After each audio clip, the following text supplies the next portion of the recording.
Good afternoon, everyone. This is the Right Geek with another edition of Iron Man Things. Today we're going to be talking about Tales of Suspense number 56 and the opposite of emotional validation. A complaint that I hear from other comics YouTubers about many of the modern comics is the fact that the characters are constantly emotionally validating themselves. They always talk about how awesome they are, and the people that surround them tell them all the time how awesome they are, whether or not they've actually earned that kind of assessment. But in this comic from this Iron Man comic from the 60s, I would say that the opposite of that happens. So what happens here is we start off with Tony being in one of his kind of angry, depressive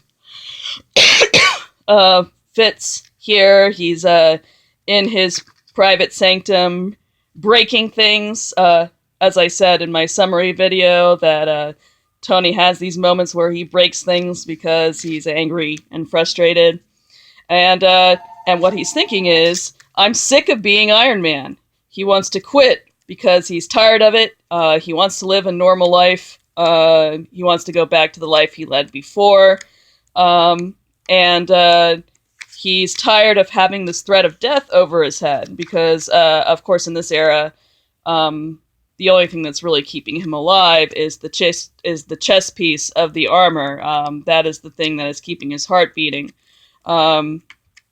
So he's basically trapped in it, and he feels that because he's wearing it, if he ever gets close to anyone, then they're going to discover who he is, which can't happen because, as he says in the comic that I reviewed last time, if anyone found out that he was Iron Man, then Tony Stark and his interests would be the target of every supervillain on Earth.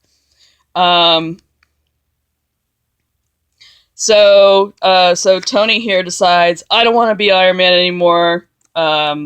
He's tired, he's angry, he's sick of being trapped in this life. So he decides that he's going to quit. He says, I'm through being Iron Man. This is the last time I'll ever wear this cumbersome outfit. From now on, I'll remain as Tony Stark, millionaire playboy. Let the Avengers stick to crime fighting. I'll have a ball. And once he rips the armor off, he gets dressed in his normal street clothes and says, Pepper, give me my black book. And he leaves to party down. Now, of course, what happens immediately after he makes this decision is another villain comes along.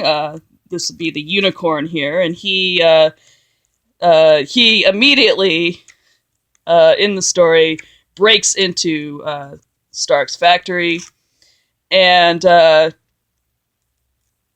Happy and Pepper don't know where Tony is. They can't find him, so Happy decides to jump into the fray to try to stop this Unicorn from wreaking havoc in the factory, and he ends up getting critically injured.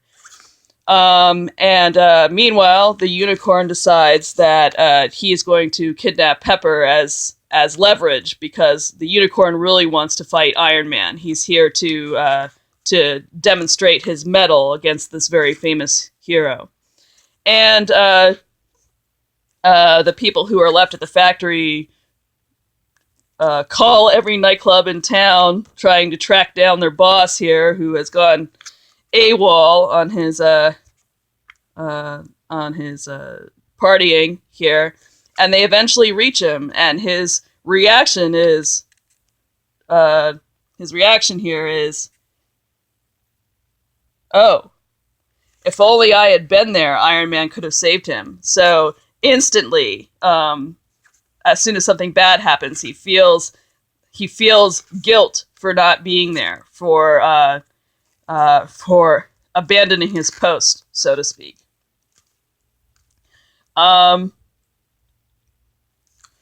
And what he says about himself is what I would call the opposite of emotional validation.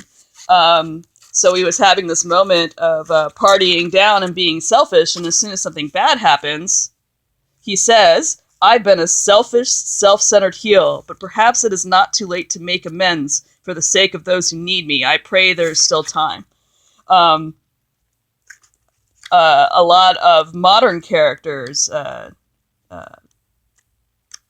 they're awesome no matter what, but in this era and in many of the early comics, if the hero does something that does not rise to the level of heroism, if he does something that is selfish or in any way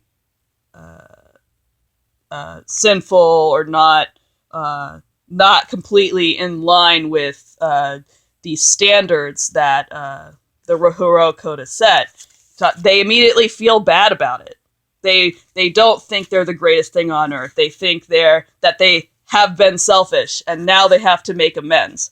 So so then the rest of the story is Tony putting on the suit again, realizing that he needs to make up for the fact that he wasn't present when this unicorn came along, and he rescues Pepper from this villain's clutches. Again, to sort of atone for the fact that for a moment there he was selfish and not accepting of his role as a hero. And at the end, eventually Happy wakes up, thank goodness. Pepper is very happy about it, and in this era, there's this little love triangle going on where Tony loves Pepper, Happy loves Pepper, and Pepper is kind of having, like, in my family, we would call it junior high sex. She's always like teasing him and cooking him and roasting him all the time. But she also is kind of into Tony too. So there's kind of this sort of confusing romance relationship stuff going on between the three of them. And so we have at the end here when Happy wakes up, Pepper says, "You're in your usual miserable, grumpy, sour, unbearable mood. That means everything is fine. Now get well soon, because I miss you, you big lug." And Tony thinks, "I can never be sure. Is Happy nice, or is Pepper nice to Happy to make me jealous, or is he really the one?" So we have, again, love triangle shenanigans going on here. But in the last panel, Tony says, "Perhaps it's better that Pepper does prefer Happy. I realize now I can never lead a normal life, never give up the mission I was meant to fulfill, not while menaces such as the unicorn remain to threaten the land I love." So the whole point of the story, the whole theme of this story in issue 56 is that it's about Tony's sense of obligation and his sense of guilt, and the fact that even though he finds the heroic life in some senses a trap for him, especially since he actually can't live without the armor in a certain sense, at least the chest piece part of the armor. He feels trapped in that role, but because he is a hero, he is a good person, he realizes that no matter what, he can't give it up because he's a person who feels obligation to others. And as I said, that is the opposite of emotional validation. This isn't about me and what makes me happy. This is about other people, and not my satisfaction. And it's not about how great I am. Actually, I'm actually a pretty terrible, horrible, selfish heel and I have to discipline myself to be the hero that I am meant to be. So that is Tales of Suspense number 56. If you enjoyed this, please comment below, and I will produce another video like this very soon. Thank you for listening.